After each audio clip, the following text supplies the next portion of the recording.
खुलुमबाय स्टुडियोआव दं आंखिलि कां Brahma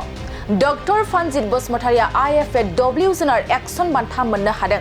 doctor Phanjit Basumatary centre for bear rehabilitation and कनजारभेशननि सामलायगिरि आरो गाहाय आरो फावखुंग्रि आरो WTI नि राजथान्दै दिया मिर्जा रेकिया लन्डनाव international fund for animal welfare 23थि बोसोरारि जुनार एक्सन बान्था मोननो हायो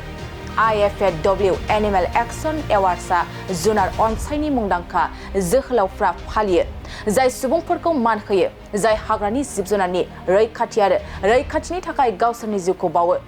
बिटिआरनि गाहाय राजथावनि क'क्राझारनि थागिबि डक्टर फानजित बसुमतारिखौ हाग्रानि जिब-जुनार रैखाथि आरो थांना थाफिननाय नाजानायाव साबसिन बिहोमा होनायनि थाखाय मान बावनाय जायो फारसेथिं फावखुंग्रि दिया मिर्जा रेकिखौ भारतआव हाग्रानि जिब-जुनार रैखाथियाव बिथांनि गोहोम गोनां बिहोमानि थाखाय मान होनाय जादों हादरनि हाग्रा जिब रैखाथि आफादफोरनि मादाव गंसे वाइल्डलाइफ ट्रास्ट अफ इन्डियानि सासे गागि जुनार फाहामगिरि डक्टर बसुमतारिया 14 बोसोरनिफ्राय WTI जों लोब्बा दं जायखौ रैखाथि फिन फसंफिननाय आरो हगारनो थाखाय मेंनो रोङै खामानि मावगासिनो दं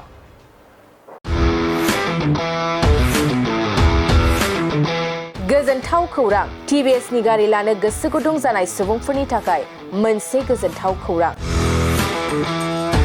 चिरां जिल्ला बिजनीनि बागुरुम्बा TVS गारि श'रुमा नोंथांमोननि थाखाय दुर्गा फुजानि धामाका अफार लानानै फैदों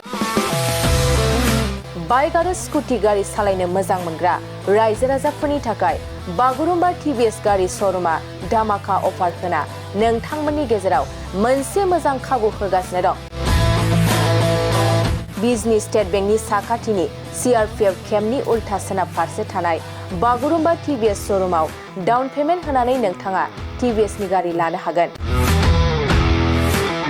नोंथांमोना बागुरुम्बा TVS श'रुमाव फैनानै नोंथांनि लुबैनाय बायदि TVS नि गारिखौ लांफैनो हागोन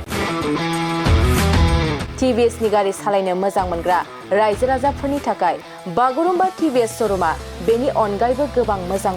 अफार लाबोदों बेफोर अफारफ्रानो जाबाय जेरै गंनै हेलमेट फ्रि फुल टिंकी पेट्रल फ्रि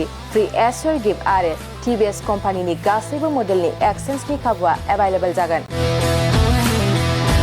आरोबाव गुबुन मोनसे मोजां खाबुआ जादों फाइनान्स लागिरिफ्रा डाउन पेमेन्ट होनानै खम बेसेनाव TVS कम्पानिनि गारिखौ लानो हागोन लोगोसे आबुङै मिन्थिनो आरो बुकिं खालामनो थाखाय 7002132259 एबा 8638131734 जानबुं नम्बराव कल खालामना खौरां लानो हागोन